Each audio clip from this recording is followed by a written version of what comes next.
At 7 a.m. on Friday mornings, groups would gather in a quiet Manhattan office.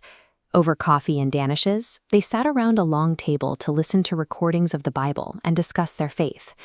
Bill Hwang sat at the center of these sessions, a soft-spoken, religious man who projected an image of serenity.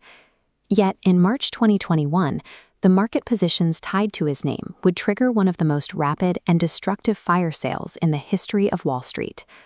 Hwang had spent years building a reputation as a Tiger Cub, part of an elite group of managers trained under the hedge fund legend Julian Robertson at Tiger Management. But his rise was interrupted in 2012 when his firm, Tiger Asia, pleaded guilty to wire fraud.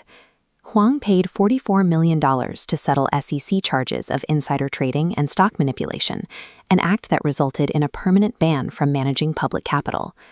By law, Hwang was exiled from the professional money management industry. He was no longer permitted to trade for outside investors, a restriction meant to neutralize the risk he posed to the financial system. To return to the markets, Hwang utilized a specific structure known as a family office.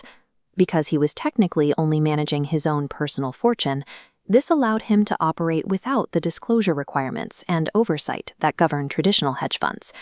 He renamed his firm Archegos, a Greek word often translated as leader or captain, a name the New Testament frequently applies to Christ. As his trading grew, so did his philanthropic reach. His Grace and Mercy Foundation swelled to $500 million in assets, donating to seminaries, the Salvation Army, and dozens of other Christian organizations. Hwang was open about his motivations, stating that he tried to invest according to the Word of God, and that he aimed to please God through his financial decisions. This persona provided a layer of public virtue, while Hwang used the privacy of his family office to build an enormous, untraceable financial apparatus. To maintain his anonymity, Hwang used a tool called a total return swap. In this arrangement, Archegos would pay a fee to a bank, and in exchange, the bank would buy and hold specific stocks on Hwang's behalf. Because the bank remained the official owner of the shares, Hwang's massive positions remained invisible to regulators. He could control significant portions of a company's stock without ever filing a public disclosure. These swaps also provided extreme leverage. By putting up just $1 of his own capital, Hwang could convince banks to buy up to $10 worth of stock, vastly increasing his influence over share prices. Major institutions, including Goldman Sachs, Morgan Stanley, and Credit Suisse, provided these tools. They allowed an exiled trader to regain a dominant position in the markets through the very instruments designed to shift risk away from the firm and toward the bank. By early 2021, Archegos had secretly accumulated enough shares to control between 50% and 70% of the freely trading stock in several companies. This exposure was heavily concentrated in a few specific names, most notably the media giant Viacom CBS and several Chinese technology firms. The scale was staggering. Hwang had grown a portfolio of $1.5 billion into a $36 billion fund. Using bank leverage, he commanded gross market exposure of $120 billion, all while holding less than $10 billion in actual equity. To keep the credit flowing, Archegos misled its brokers. They told banks like UBS that 40% of their equity was available in free cash, when in reality, 67% of their capital was tied up in a single, massive position. This created a cycle where Archegos' artificial demand drove prices higher. Hwang then used those higher prices as proof of his firm's stability to secure even more credit from the banks. The cycle broke on March 22, 2021. Viacom CBS announced a $3 billion stock offering to raise cash, but investor interest was weak. The share price plummeted, cutting deeply into the value of Archegos' primary holding. At the same time, new SEC regulations targeting Chinese companies caused stocks like Baidu to collapse. Archegos' portfolio was losing billions of dollars in hours.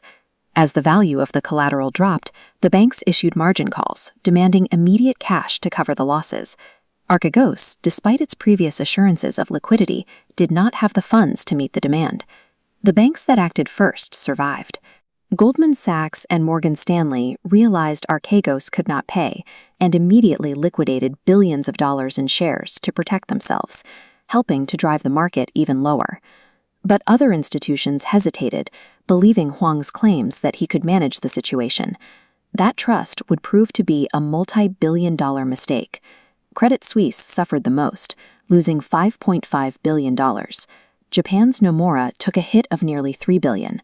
These banks had ignored their own internal risk warnings to maintain their relationship with Hwang.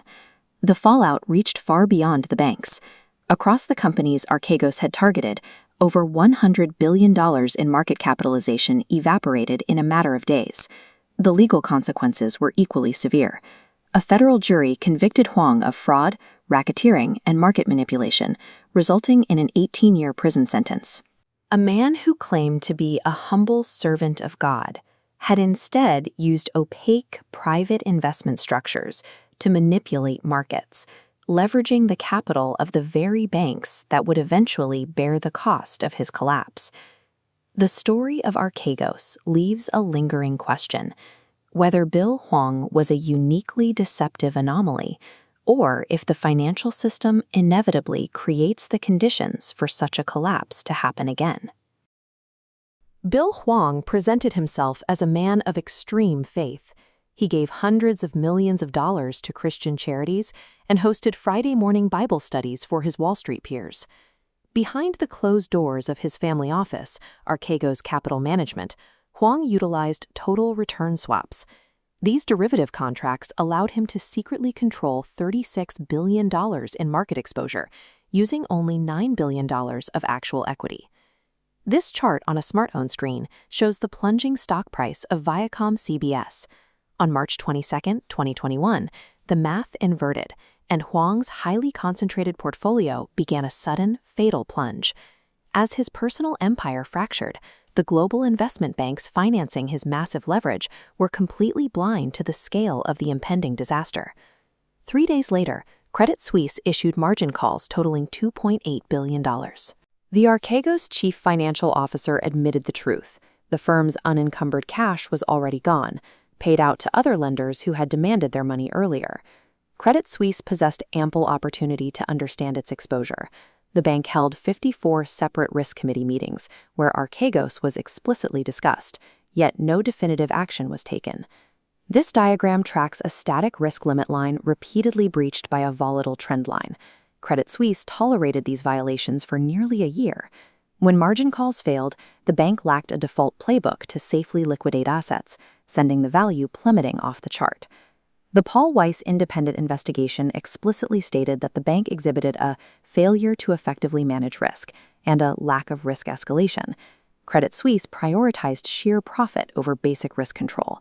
While Credit Suisse remained paralyzed by inaction, Goldman Sachs and Morgan Stanley acted with ruthless speed. They sold off assets immediately and escaped the worst of the blast radius. The final financial toll was staggering. Nomura lost nearly $3 billion. Credit Suisse absorbed a historic $5.5 billion loss. Bill Hwang deceived the banks, but the executives at those institutions betrayed their own shareholders. They actively abandoned risk management to chase yield. In April 2022, federal prosecutors indicted Hwang on 11 criminal counts, including racketeering conspiracy and market manipulation. The sweeping indictment also targeted his inner circle, specifically charging former Archegos chief financial officer Patrick Halligan. During the 2024 trial, the prosecution's central argument was clear. They stated that Hwang weaponized his personal hedge fund to pursue financial fraud on a national scale. The defense countered that Hwang was simply executing an aggressive, standard value investing strategy. They maintained he had absolutely no criminal intent. A deeply personal betrayal doomed the defense. Hwang's own disciples, his head trader, and his risk director both pleaded guilty and testified against him in court. In July 2024, the jury found Hwang guilty on 10 of 11 counts. He received an 18-year federal prison sentence and an order to pay $9 billion in restitution. The outcome carries a heavy irony. The religious charities Hwang so passionately supported with his massive wealth must now reckon with the reality of accepting blood money. We have to ask a difficult question. Was Bill Hwang a uniquely deceptive rogue actor, or the inevitable product of a banking system that actively ignores risk in exchange for fees. Prime brokerages compete for fees by lowering their standards. They push credit toward billionaires, ignoring the math until the position collapses. Credit Suisse fully knew about Hwang's 2012 SEC insider trading ban and his Department of Justice wire fraud guilty plea. They chose to onboard him anyway. Instead of applying heightened scrutiny to a known bad actor, the bank granted him infinite credit. They turned a blind eye to nearly 1,000 internal limit breaches. The financial system did not accidentally fail to detect Hwang's manipulation. It actively and repeatedly chose not to see the danger. The banks were willing accomplices. The true betrayal is a financial architecture that privatizes extreme greed, but blames a lone individual when the house of cards collapses. At a 2018 conference, Hwang claimed that he invests with God's perspective. He stated he was unafraid of either death or money. That absolute lack of fear regarding financial ruin was the exact hubris that guaranteed it. Now, a man sits alone in a federal prison cell. Is he praying for divine forgiveness or calculating his next theoretical trade? The opaque framework that created this disaster continues to govern the global market. Every investor remains a participant in the same architecture that Hwang exploited. If the system explicitly rewards the enabler and only punishes the one who falls, who is truly guilty? If this story made you question the institutions you trust with your own wealth, subscribe to the channel. Next time, we investigate Elizabeth Holmes and the Theranos lie.